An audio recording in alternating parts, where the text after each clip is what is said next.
मैं अपना नाम मजलिसां विच अली नासर रखा, जान के रखा मैं। अली नासर का मैं अली मददगार है, अली मदद करदा है।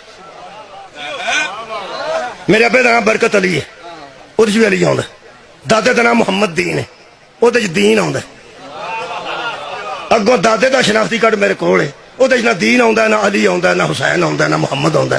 उत्थे लिखिआ मोहम्मद दीन वल्द झंडा। वो अगों मैं फोला फाली नहीं की, मतलब वो प्यो का ना बैनर होवे, ਉਹਦੇ अगों अब्बे का ना इश्तिहार होवे, झंडा जो आ गया। अगर वो झंडा इस्लाम का होंदा तां भी कोई पता लगता भी बंदा मुसलमान से। वो झंडा मैं क्या कितने फोला फाली की, झंडा राम ही ना निकला है। ठीक है, और नारोवाल जाके पिछले नूं मिलना पाया। गैर सैयद हाथ उठाओ, गैर सैयद। भाई वाह शाह जी मेहरबान। सारे जाकर आंदे ने सैयद हाथ उठाओ, मैं इन्ने जोगा नहीं सईदां दे उठवावां।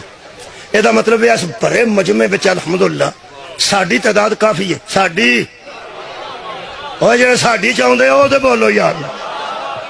सैयद तुसीं सैयद बैठे ने मेरे सामने अलहमदुलिल्लाह।